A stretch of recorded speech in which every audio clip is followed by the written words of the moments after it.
Hello guys, अब यहाँ पर इसके रेट जो है SN2 रिएक्शन के कुछ इंपॉर्टेंट पॉइंट्स हैं जो हम यहाँ पर आपको बताएंगे। कौन कौन से इंपॉर्टेंट पॉइंट्स हैं वो मैं आपको बताऊंगी। सबसे पहले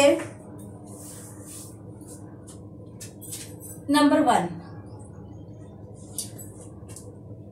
रेट ऑफ रिएक्शन, यानी कि ये जो SN2 रिएक्शन है इसका रेट ऑफ रिएक्शन।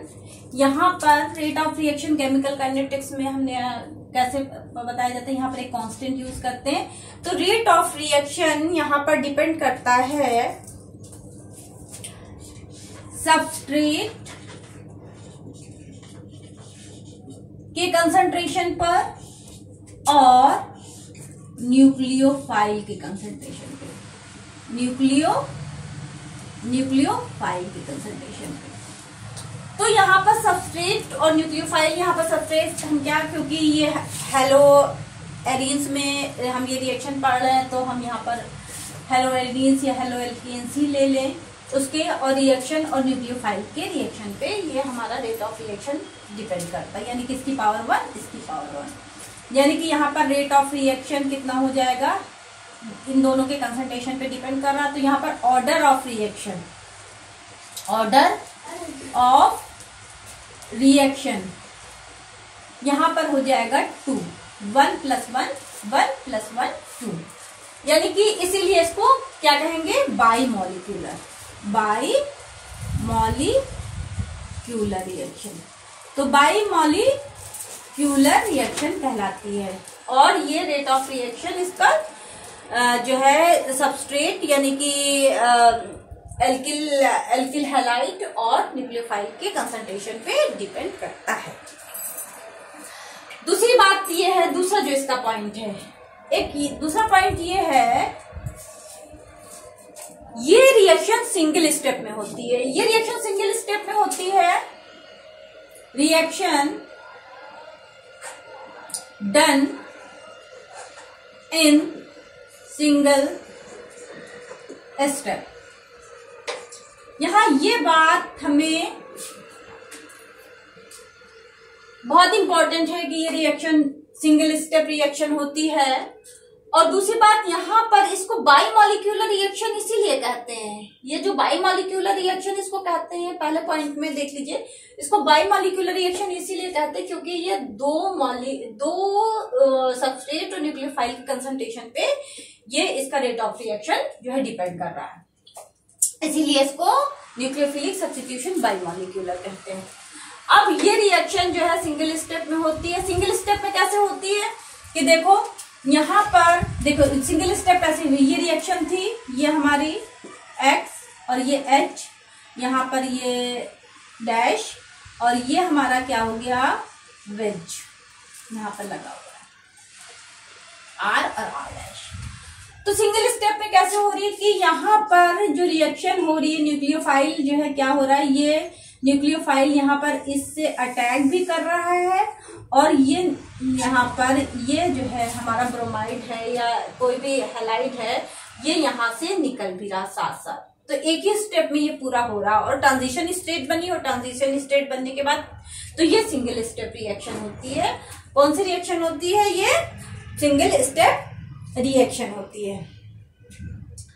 दूसरी बात, इसमें थर्ड पॉइंट ये है कि इसमें जो हम यूज करते हैं, सिंगल स्टेप रिएक्शन होती है, इसमें जो हम nucleophile use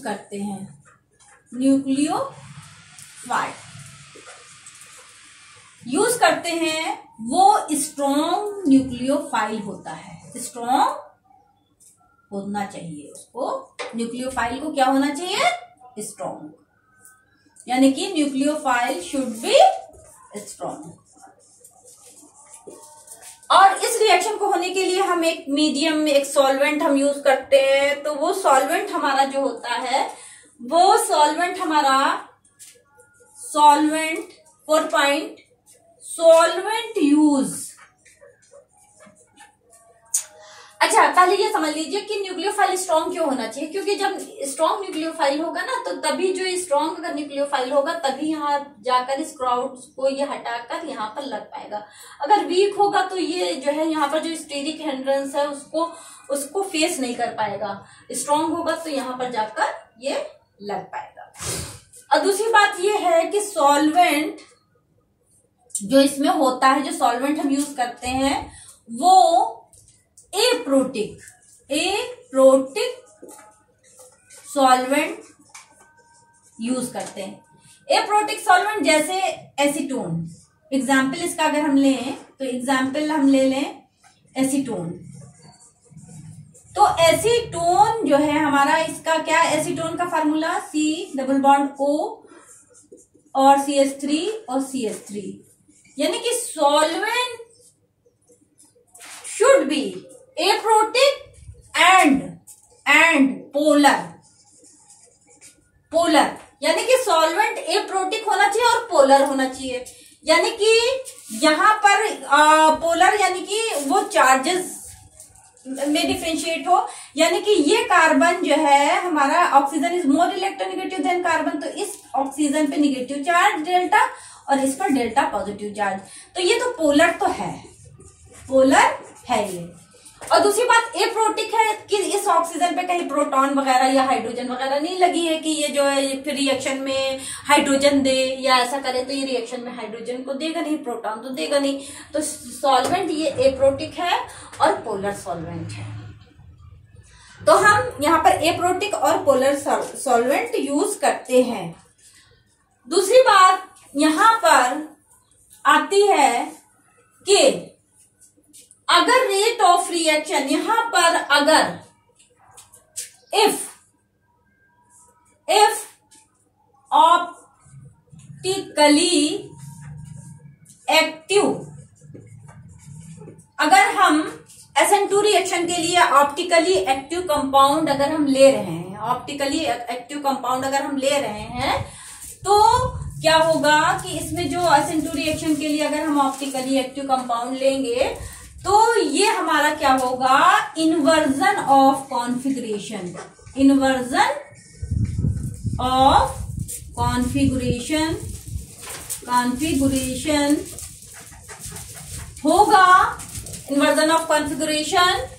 take place and formed inversion product, और इन्वर्जन प्रोडक्ट बनेगा एंड फॉर्म इन्वर्जन प्रोडक्ट। आपको हमने बताया था कि ये जो बिल्कुल ऐसे जाकर जब न्यूक्लियोफाइल इस पे अटैक हो जाता है तो उसमें क्या होता है, न्यूक्लियोफाइल इस तरह से जो ये अटैक हुआ और उसके बाद में यहाँ पर ये जो प्रोडक्ट्स बनते हैं ये जो है इन्वर्जन प्रोडक्ट कहलाता है, ये इन्वर्जन प्रोडक्ट कहलाता है। तो यहाँ पर अगर ऑप्टिकली एक्टिव कंपाउंड हमने लिया है तो इन्वर्जन प्रोडक्ट हमारा बनेगा। दूसरी बात हमारा ये है कि सबसे पहले रेट ऑफ रिएक्शन जो हमारा इस बात पे डिपेंड करता है कि यहाँ पर ये जो हम एल्काइल हैलाइड ले रहे हैं, यानी कि 6 पॉइंट, ये जो एल्काइल हैलाइड ले रहे हैं, तो rate of reaction depends on rate of reaction depends on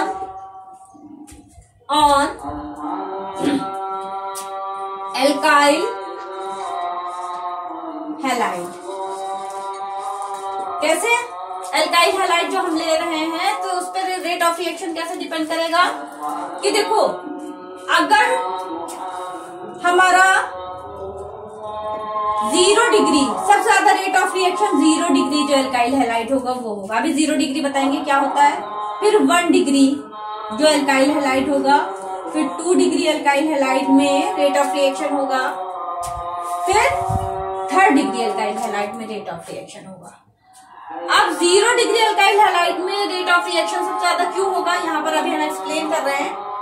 0 degree का मतलब ये हुआ कि ये कार्बन है और इस कार्बन में यहाँ पर तो X लगा ही होगा, इस कार्बन में ये हमारे हाइड्रोजन यहाँ तीनों हाइड्रोजन हो तो ये हमारा कहलाता है 0 डिग्री अल्काइल हैलाइड।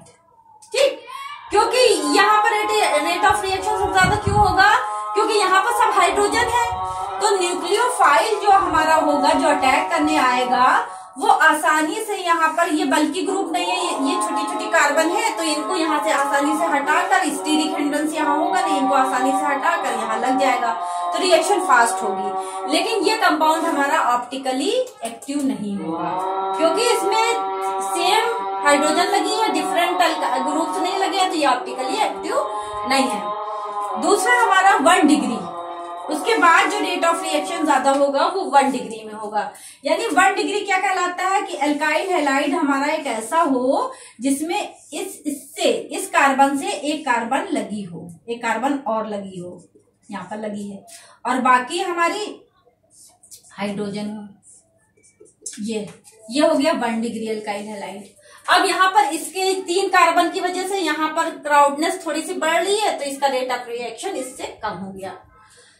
जो 2 डिग्री होगा, 2 डिग्री में 2 कार्बन से ये जुड़ा होगा, 2 मिथाइल ग्रुप लगे होंगे, तो ये 2 मिथाइल ग्रुप लगे हैं, तो यहाँ पर क्राउडनेस और भी बढ़ गई, तो इसमें रेट ऑफ रिएक्शन और भी कम हो जाएगा। तो 2 डिग्री में rate of reaction alkyl halide में और भी थोड़ा सा इससे कम होता है। 3rd डिग्री में सबसे कम होगा, यानी कि 3rd डिग्री यहाँ पर ये और ये, तो 3rd डिग्री में रेट ऑफ रिएक्शन और भी सबसे ज्यादा कम होगा। तो रेट ऑफ रिएक्शन डिपेंड करता है कि हम अल्काइल हैलाइड जो ले रहे हैं तो वो हमारा क्या है, वो किस तरह से हमारा जो है 1 डिग्री है कि 2 डिग्री है, 3 डिग्री कैसा है। दूसरा जो होता है, एक हम और पॉइंट इसमें दे सकते हैं कि रेट ऑफ रिएक्शन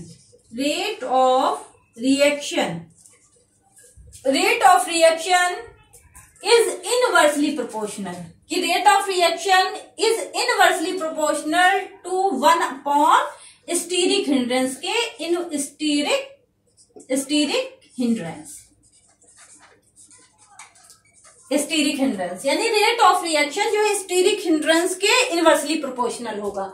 यानी कि जितना ज्यादा स्टीरिक हिंड्रेंस होगा, रेट ऑफ रिएक्शन उतना ही कम होगा, क्योंकि इनवर्सली प्रोपोर्शनल है ना, उल्टा है। तो रेट ऑफ रिएक्शन यानी स्टीरिक हिंड्रेंस सबसे जितना ज्यादा होगा उतना ही जो है कम रेट ऑफ रिएक्शन होगा। जैसे देख लो, ये वाला कंपाउंड है, इसी में हम समझा दे रहे हैं। तो ये कंपाउंड यहाँ 3 हाइड्रोजन लगी है, तो यहाँ पर क्राउडनेस, स्टीरिक हिंड्रेंस मतलब होता है क्राउडनेस।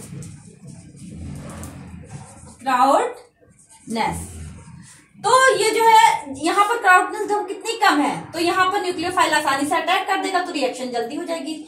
यानी कि स्टीरिक हिंड्रेंस कम तो रेट ऑफ रिएक्शन ज्यादा।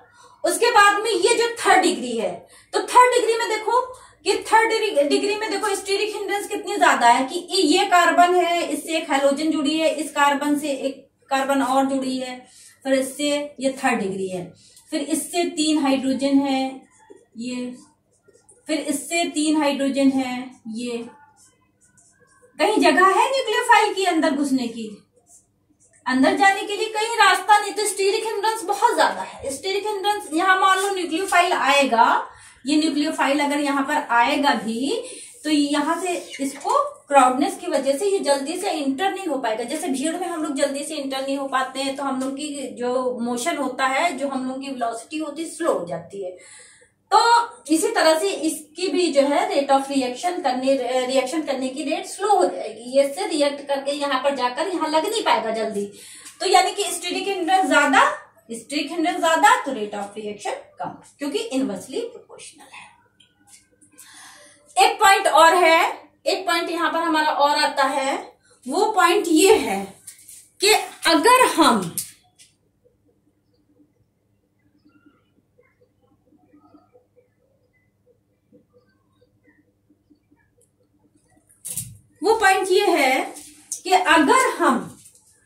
यानी कि रेट ऑफ रिएक्शन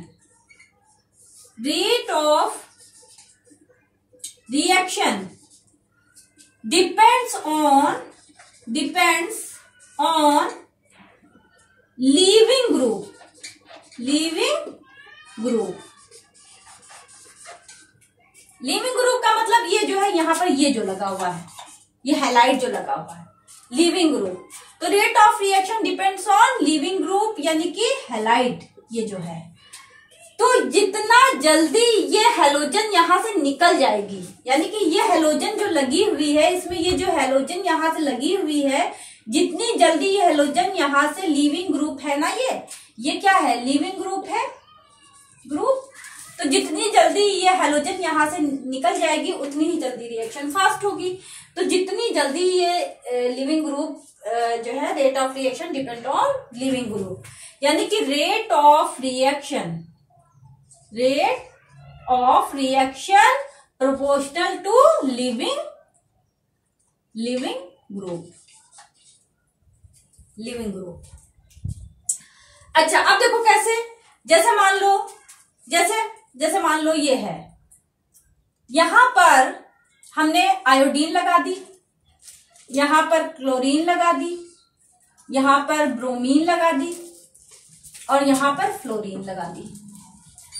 तो देखो यहां पर आयोडीन है, आयोडीन एक बड़ा बल्की ग्रुप है, तो ये यहां पर जितना ज्यादा बड़ा ग्रुप होता है वो उतनी आसानी से निकल जाएगा। तो जितना ज्यादा बड़ा ग्रुप होगा वो उतनी आसानी से यहां से निकल जाएगा, क्योंकि बॉन्ड लेंथ जितनी ज्यादा होगी तो उतना ही उसको ब्रेक करना आसानी होगा। तो ये आयोडीन, यानी कि सबसे पहले अगर हम लें तो आयोडीन अगर जिसमें लगी है CX, फिर CL, फिर किसमें होगा, फिर CBr का रेट ऑफ रिएक्शन होगा, फिर CF का रेट ऑफ रिएक्शन होगा।